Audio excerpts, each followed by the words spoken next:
Welcome to Dimension Lens, where things are always a little out of focus.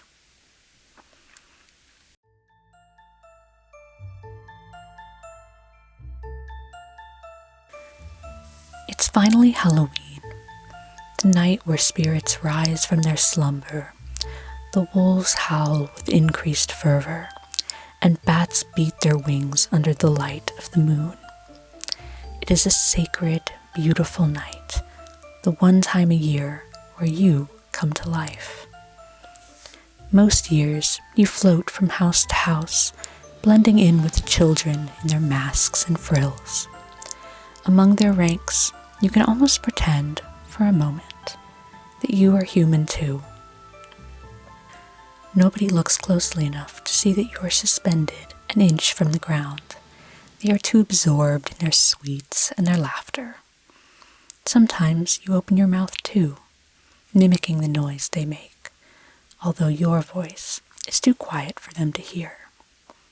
This year, however, is different. Come on, are you going to float there all night? You blink your wide, circular eyes as your gaze drifts lazily up to the face of your friend, Penny the Poltergeist.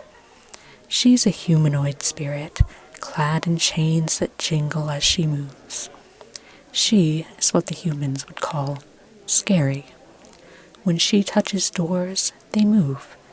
When she screams, the humans scream too. You float back and forth nervously, as if pacing the grass in front of the mansion Penny brought you to. It is dark, gothic, its roof collapsing in and curtains torn to shreds. Inside, lights flicker and forms pass in front of the windows. You hear laughter inside. Boo, let's go in. It's going to be terrifying, I promise. You open your mouth. When you speak, your voice is the wind.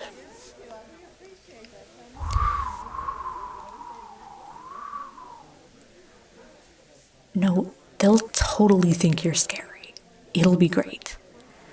Penny grabs your hand, or at least what would be a hand if it were anything more than a blob reaching out from under a blanket. She tries to pull you to the door. If you had feet, they would be digging into the ground, and she can feel your resistance. You don't want to go in?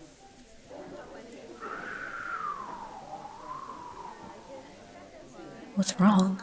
I thought you wanted to spend time with the other ghosts this year. You do. You've always wondered what it means to be scary, and an invite to a ghost party is the best way to get to learn. But now, floating outside and seeing glimpses of the other ghosts through the window, you know you're not the same.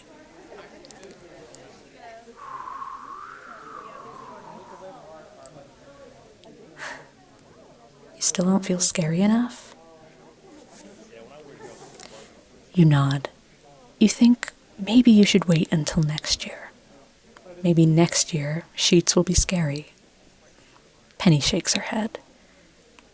You're plenty scary, Boo.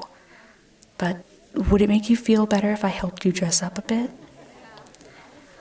She reaches her beautifully splintered fingernails towards your face, turning you around in her hands.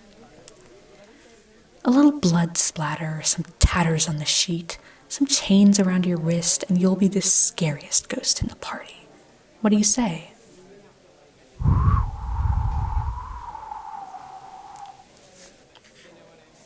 Glad to hear it. Let's get started so we can get in there.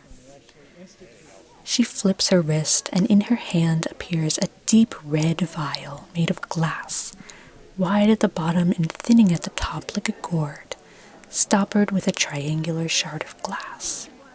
When she lifts it, a delicate stream of blood falls back into the container, dripping off the end of a brush attached to the top.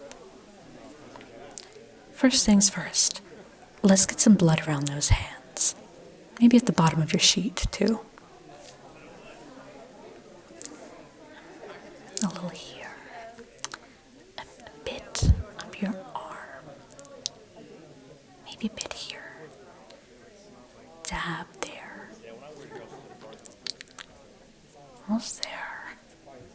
Just a little bit more. A little bit here. There. A little bit more. Just a little bit. A little bit. And there.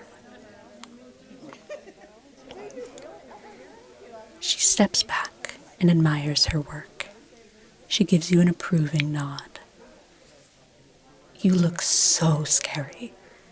If I were a human, I'd faint at the sight of you. Oh, gives me chills thinking about it.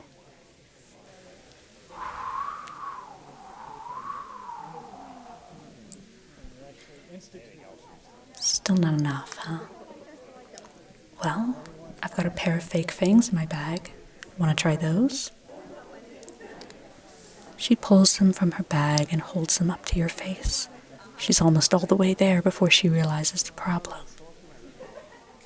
You don't have a mouth, do you?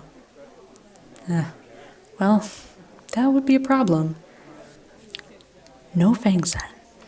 I could try to draw some on you with my eyeliner if you want. Okay. Not a fan of that idea. No fangs. Got it. Maybe we can cut up the bottom of your sheet a little bit then. Make it look like you've been running around chasing humans all night. With a snap of her fingers, a pair of silver shears appear in her hand. Thin, delicate blades that are sharp enough to cut through anything.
One more turn.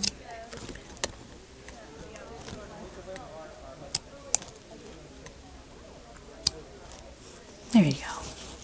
Terrifying, don't you think?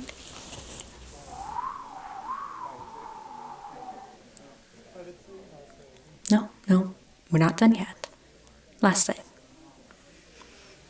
She reaches up to her neck and unhooks one of the chains wrapped there. She takes your hands and wraps them around your wrist.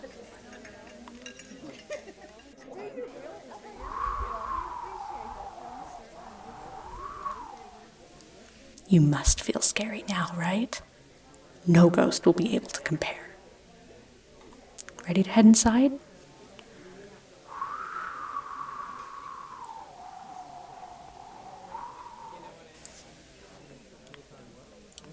You're still not sure?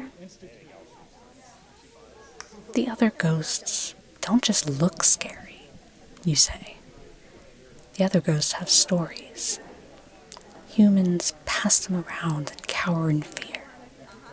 Other ghosts can slam doors and move objects and scratch, and all you can do is float, you say.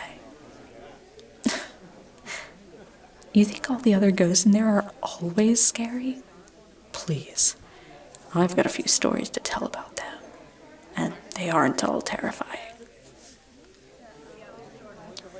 Look over there, in that window. You see that ghost? The one in the suit with all the frills and the ascot? That's Sir Bartholomew. They say that he was once a tutor working in a grand palace. He watched over 2 rowdy young princes, teaching them all about mathematics and politics. The boys got sick of him one day and decided to play a little prank involving a guillotine. Let's just say it didn't end as planned. The ghost in the window throws his head back to laugh, and it disconnects entirely. You'd think humans would find him scary, right? Well, I watched him on one of his haunts last year. It's a perfect setup. Dark night, wind howling, two girls walking on an abandoned street. He crept up behind them and tried to grab at one of them, and she slapped his head clean off. Didn't even scream either. She started yelling about how his costume looked cheap and she could do better herself. She must have had some spiritual power herself to touch him like that, so it's quite the shock. I dare say he hasn't tried to scare anyone else since then. He'd much rather keep his head on his shoulders.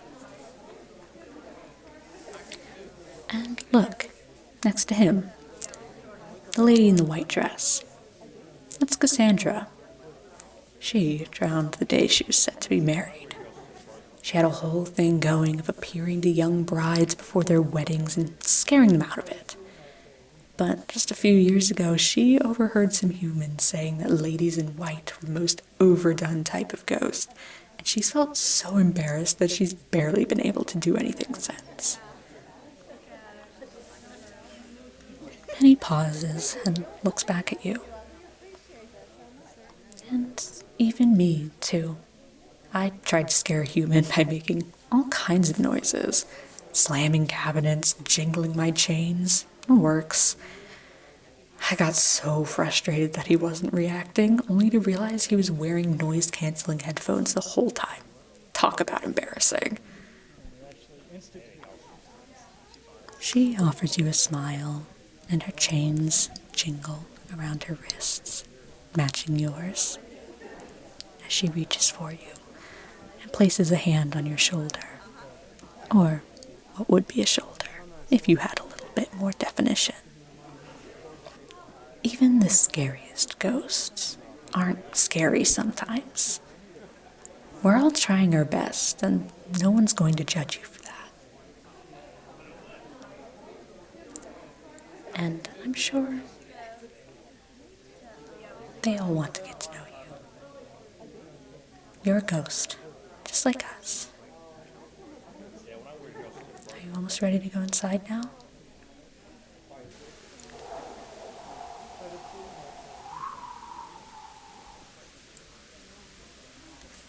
I'm glad.